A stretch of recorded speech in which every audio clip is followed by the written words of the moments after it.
So I want to talk today about the fluid and dynamic connection between body and mind in the seated meditation pose, and in particular, how I found the use of a strap to be helpful, not just physically, but also in the mental state.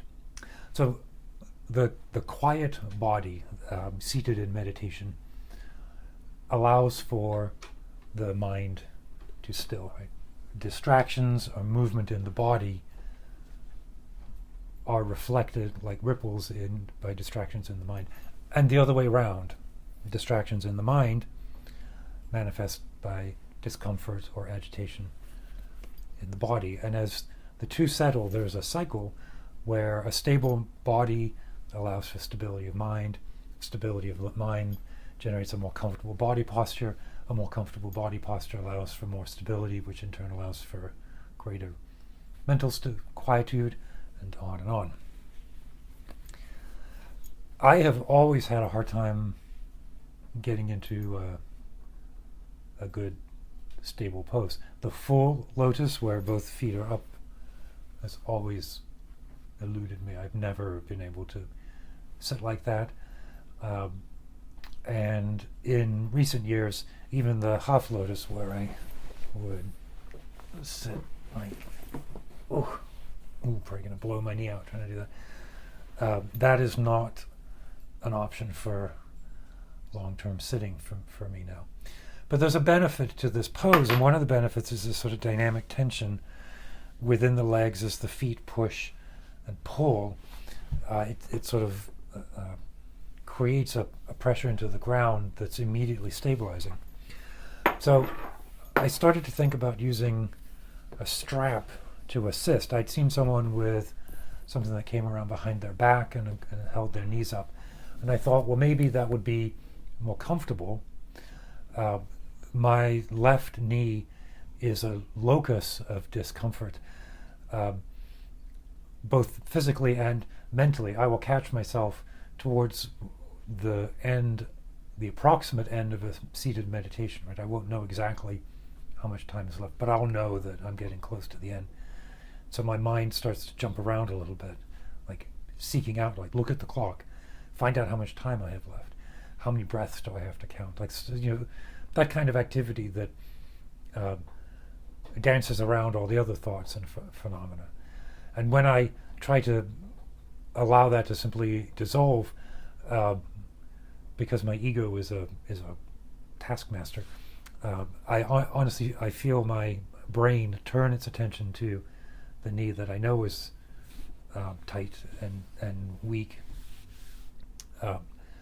and initiate a pain.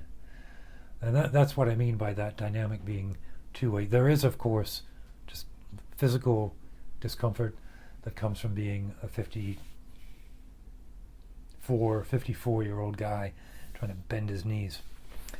So my first thought was that a strap would help reduce that pain. And what I found was that it doesn't reduce the pain. What it does is shift the focus, and it does a couple of other interesting things as well. So here's how to put the strap on. This strap is a little bit short for what I'm going to try to do. It works, but whatever this is, 6 foot. If I had 8 feet, it would be easier. But I take the belt side. It's just a regular yoga strap. Put it on my right knee, and then I slip it under the foot that's on my right, which is actually my left foot. And then I let it twist. So it comes out like this, and I let it twist so that it's flat over my left, and then it goes under my other foot like this. Right? And now I sort of jiggle around a little bit. I thread it through, and double thread it so that it has some friction. And then I tighten it. Now this isn't supposed to be torture, so what I'm trying to do is get it so there's like an even pressure pulling in. And most importantly, what I've discovered that I like is tight enough so that when I push down through the edges of my feet, I feel it at the top here, because that sort of is an accessory to recreate the experience of the full lotus. So that's a new experience for me because, like I said, I've never been in a full lotus. So now here I am. Now the first thing I'm noticing is a transfer of the tightness and discomfort that's typically here, right into my hip here, which makes sense because this is where the, whatever it is, the adductor, like this part here is very, very sore to touch often. And what's happening here now is supporting my knees like this, I actually have shifted my hips over a little bit because I guess without the reference of the strap, I tended to sit like this, maybe hunched over, but certainly leaning over a little bit. This makes it very clear, and so I can straighten up. And with that, then also like the abdominal center there tightens up, and my chest lifts up. And so some of the language that come with instruction is to imagine the thread from the crown of the head through the spine. All of a sudden becomes a little bit easier because there's this tension in here that lets me not lean back, but lean into being upright instead of being hunched over like this. Because I've got this feeling here, I feel much more stable in the butt on the cushion. It's probably, I'm sure there's a better term than the butt. But I can feel the sides of my feet pushing in. I can feel my knees sort of with some tension, but tension like a bow, right? Like not tension like a steel strap or steel bend, but bar being bent, but like a dynamic tension. And then as I move like this, I can feel. And I've been doing this for a couple of weeks, and I've noticed that as I do simple rotating motions like this, or even a simple forward bend like this, all of a sudden, like I can feel the lower back loosening up like this.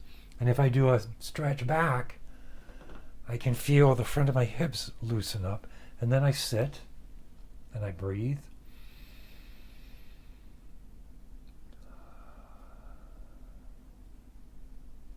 And I find I can sit like this, even with the tightness and discomfort that comes in my knee. The strap is diffusing it or is putting it in a different context, which I think is really all that you can do with true discomfort.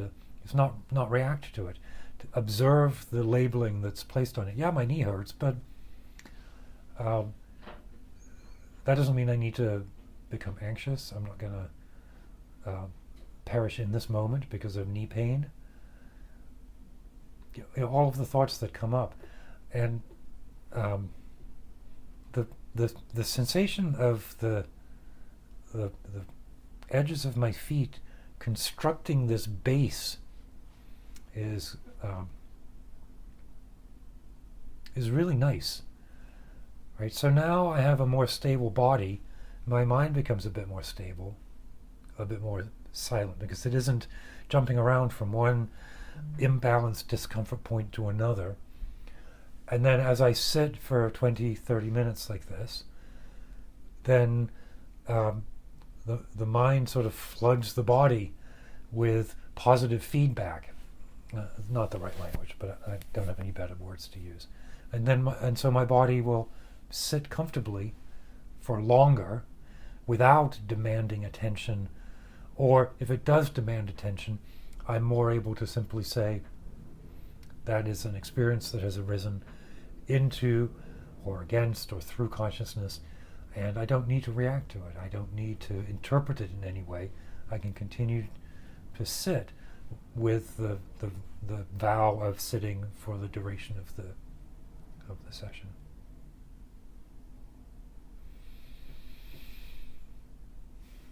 And then to get out of it, just reverse it. And then there you go. So I hope this was helpful. If you have any questions about what I've said or any suggestions, there's this one. Let me know. Drop a comment, and we'll. Hey, good boy. Here's a good boy, and we'll go from there. Cheers.